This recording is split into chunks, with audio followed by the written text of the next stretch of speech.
by J.K. Rowling. Chapter 1. The worst birthday. Not for the first time, an argument had broke out over breakfast at number 4 Privet Drive. Mr. Vernon Dursley had been woken in the early hours of the morning by a loud hooting noise from his nephew Harry's room.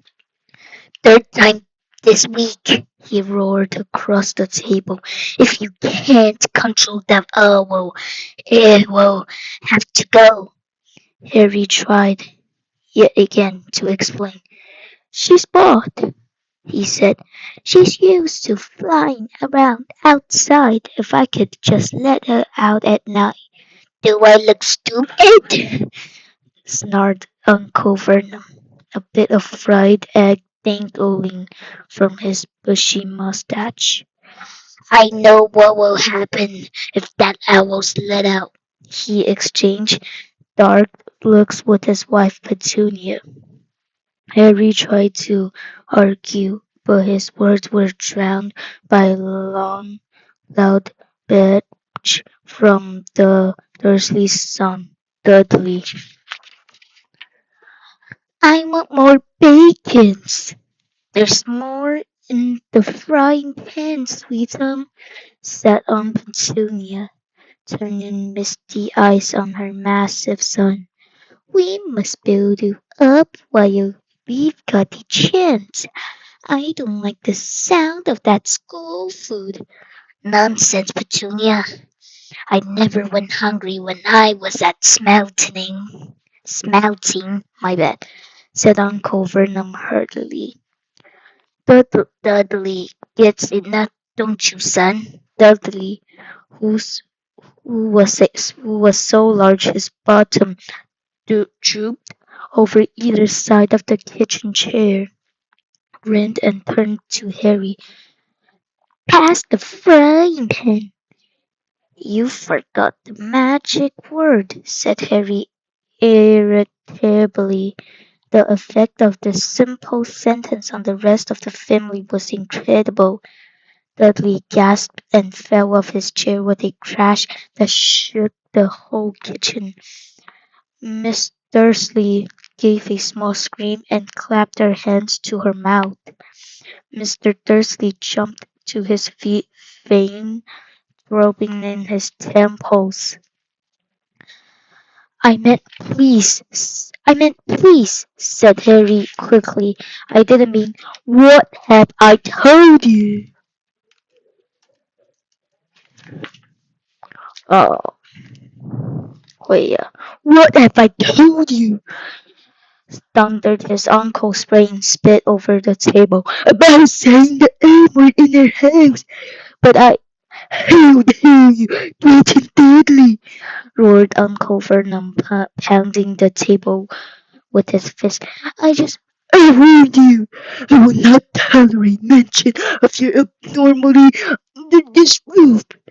Harry stared from his purple-faced uncle to his pale aunt, who was trying to heave Dudley to his feet. "All right," said Harry. "All right."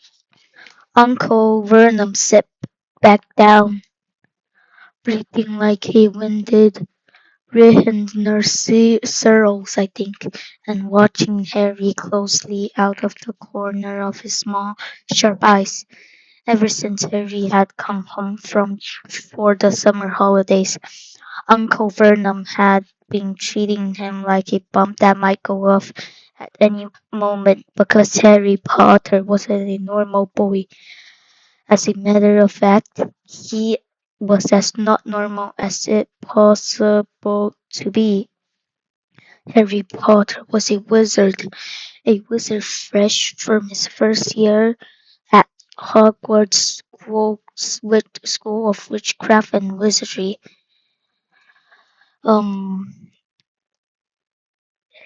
um, and if the Dursleys were unhappy to have him back for the holidays, it was nothing to how Harry felt.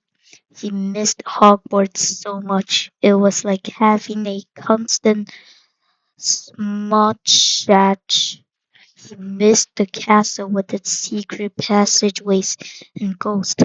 His classes, though, perhaps not Snape, the potion master.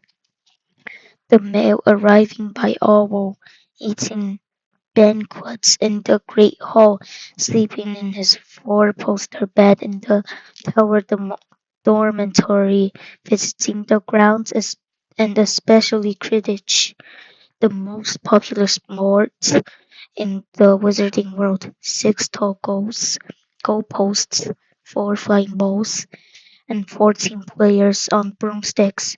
All Harry's spell books, his wand, ropes, cauldron, and top of the line Nimbus 2000 broomstick had been locked in a cupboard under the stairs by Uncle Vernon. The instant Harry had come home, what did the Dursleys care if Harry lost his place on the house Quidditch team because he hadn't practiced all summer? What was it to the Dursleys if Harry went back to school without any of his homework done? The Dursleys were what wizards called muggles, not a drop of magical blood in their veins.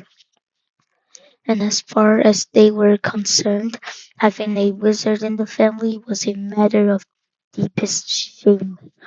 Uncle Vernon had been padlocked Harry's owl Hedwig inside her cage to stop her from carrying messages to everyone in the wizarding world. Harry looked nothing like the rest of the family. Uncle Vernon was large and necklaced, with an enormous black mustache. Aunt Petunia was horse-faced bony. Dudley was blonde, pink, and porky. Harry, on the other hand, was small, skinny with brilliant green eyes and jet black hair that was always untidy. He wore round glasses on his forehead with a thin, lightning-shaped scar. It was this scar that made Harry so particular unusual, even for a wizard. The scar was the only hint of Harry's mysterious past, of the reason he had been left on Dursley's doorstep 11 years before. At the age of 1 year old, Harry had somehow survived a curse from the greatest dark sorcerer of all time, Lord Voldemort, whose name was whose name was most witches and wizards feared to speak.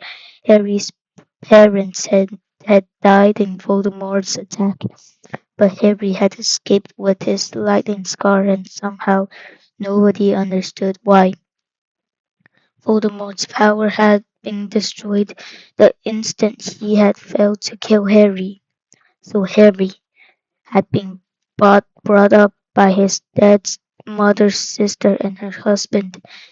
He had spent 10 years with the Dursley, never understanding why he kept making odd things happen without meaning to, believing the Dursley story that he got his from star in the car crash that had killed his parents. And then, exactly a year ago, Hogwarts had written to Harry, and the whole story had come out. Harry taken up his place at Wizarding School, where he and his scar were famous. But now the school year was over, and he was back with the Dursleys for the summer, back to being treated like a dog that had rolled in something smelly. The Dursley hadn't even remembered that today happened to be Harry's 12th birthday, of course. He, his hopes hadn't been high. They'd never given him a real present, let alone a cake. But to ignore it completely, at that moment, Uncle Vernon cleared his throat importantly and said, "Now, as we all know, today is a very important day." Harry looked up. hardly daring to believe it. This could well be the day I make the biggest deal of my career, said Uncle Vernon.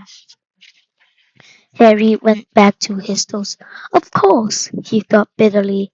Uncle Vernon was talking about the stupid dinner party. He'd be talking of nothing else for 2 weeks. Some rich builder and his wife were coming to dinner, and Uncle Vernon was hoping to get a huge order from him. Uncle Vernon's company made trails. I I think we should run through the schedule one more time, said Uncle Vernon. We should all be positioned at 8 o'clock. Petunia, you will be in the luggage, said Aunt Petunia promptly, waiting to welcome them graciously to our home. Good, good. And Dudley, I'll be waiting to open the door. Dudley put on a foul, simpering smile. May I take your coats, Mr. and Miss Mason? They'll love him, cried Aunt Petunia rapturously. Excellent, excellent, Dudley, said Uncle Vernon. Then he rounded on Harry. And you? I'll be in my bedroom making no noise and pretending I'm not there, said Harry tonelessly. Excellent, said Uncle Vernon nastily. I'll lead them into the luggage, introduce you, Petunia, and put them drinks.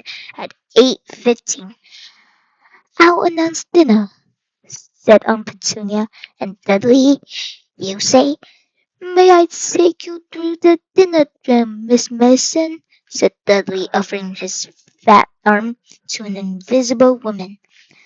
My perfect little gentleman, sniffed Aunt Petunia, and you, Uncle Vernon viciously to Harry, said Uncle Vernon viciously to Harry. I'll be in my room, making no noise and pretending I'm not there, said Harry dully. Precisely. Now we should aim to get a few good compliments at the table. Petunia, any ideas? Vernon tells me you're a wonderful golfer, Mr. Mason. Do you tell me where you bought your dress, Mrs. Mason? Perfect, Dudley. How about we had to write an essay about our hero at school, Mr. Mason, and I wrote about you. This was too much for both Aunt Petunia and Harry. Aunt Petunia burst into tears and hugged his son, while Harry ducked under the table so they wouldn't see him laughing. And the boy, Harry fought to keep his face straight as he emerged. I'll be in my room, making no voice and pretending I'm not there, he said.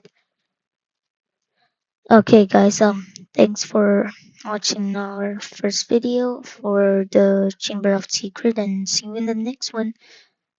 Have a great day and bye. Subscribe.